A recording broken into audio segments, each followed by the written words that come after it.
এতদিন পরেও যদি আওয়ামী লীগের কথা বলে বাড়িতে বাড়িতে হামলা চলে, ভাঙচুর চলে, অগ্নিসংযোগ চলে, তাহলে আইন শৃঙ্খলা বলতে কি আছে?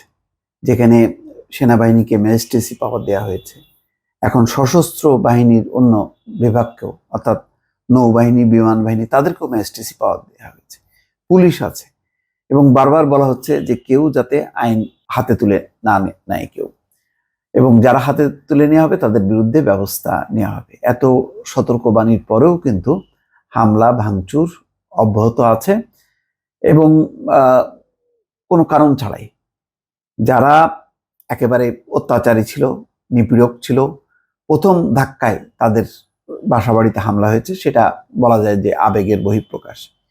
কিন্তু এখন বেছে বেছে যে হামলা চালানো হচ্ছে, কি কারণে? একজন প্রবাসীর কথা বলছি। চট্টগ্রামে ওমান প্রবাসী ব্যবসায়ীর বাড়িতে ভাঙচুরের পর আগুন। আচ্ছা, তিনি তো ওমান প্রবাসী, তিনি থাকতে পারেন আওয়ামী লীগের সঙ্গে যুক্ত। আওয়ামী লীগের সঙ্গে যুক্ত থাকলে কি তার বাসা বাড়িতে হামলা করতে হবে? এবং এতদিন পর, প্রায় 2 মাস পার হলো এই অন্তর্বর্তী সরকারের, আইন শৃঙ্খলা পরিস্থিতি তাহলে এখনো নিয়ন্ত্রণে নেই।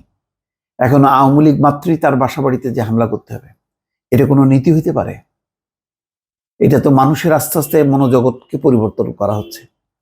এটা মনে করা হচ্ছে যে একটা দুর্বৃত্তদের শাসন শুরু হয়ে গেছে। নতুবা কিভাবে কোনো সুনির্দিষ্ট অভিযোগ ছাড়া এই হামলা চলে কি করে? ফজলে এবিএম ফজলে করিম, ঠিক আছে, তিনি বলা হচ্ছে ফজলে করিম চৌধুরীর ঘনিষ্ঠ। সে লোক তো দেশে থাকে না, সে তো বিদেশে থাকে। যে দেশে থাকে না সে নিপীড়ক হয় কি করে, সে অত্যাচারী হয় কি করে? তার বাড়িতে কেন হামলা? যেহেতু ব্যবসায়ী, তার বড় বাড়ি আছে, সুতরাং ওই বাড়ি লক্ষ্য করে হামলা। এটা তো মানে খুবই দুর্ভাগ্যজনক ঘটনা। চট্টগ্রামে রাউজানে ওমান প্রবাসী এক ব্যবসায়ীর 2টি দোতলা বাড়িতে হামলা ও ভাঙচুরের পর আগুন দেওয়ার ঘটনা ঘটেছে। দুপুরে উপজেলার চিকদাইর ইউনিয়নের দক্ষিণ শর্তা গ্রামে এই ঘটনা ঘটে। যে প্রবাসীর বাড়িতে আগুন দেওয়া হয়েছে তার নাম ইয়াসিন চৌধুরী। বাংলাদেশের অর্থনীতিতে গুরুত্বপূর্ণ অবদানের স্বীকৃতি স্বরূপ তিনি 8 বার বাণিজ্যিক গুরুত্বপূর্ণ ব্যক্তি সিআইপি নির্বাচিত হয়েছে। ইয়াসিন চৌধুরী রাউজান উপজেলা আওয়ামী লীগের উপদেষ্টা ও স্থানীয় এমপি এবিএম ফজলে করিম চৌধুরীর ঘনিষ্ঠ হিসেবে পরিচিত।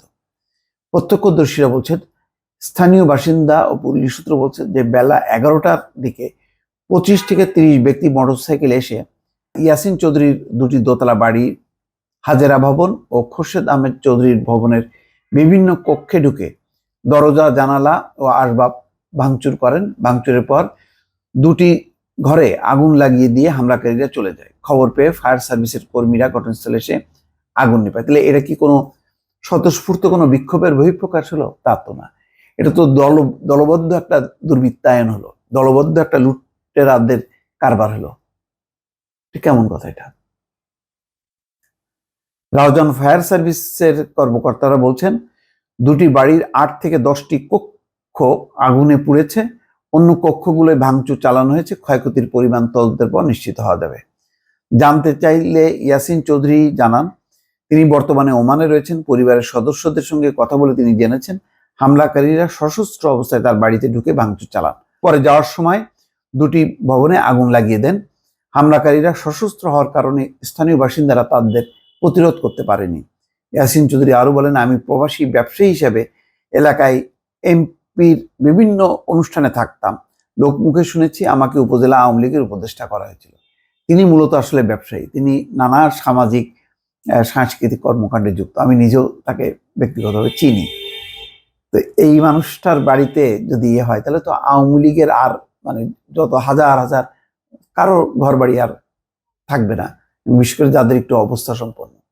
এই দলবদ্ধ এই লুটেরাদের বিরুদ্ধে যদি পদক্ষেপ না নেওয়া হয় তাহলে এই ঘটনা তো চলতেই থাকবে। পুরো রাউজান আগে সন্ত্রাসের একটা অভয়ারণ্য ছিল, এখন আবার পরিবর্তিত অবস্থায় আর এক ধরনের সন্ত্রাসীদের রাজত্বে পরিণত হবে। দর্শক, ভালো থাকবেন। আল্লাহ হাফেজ।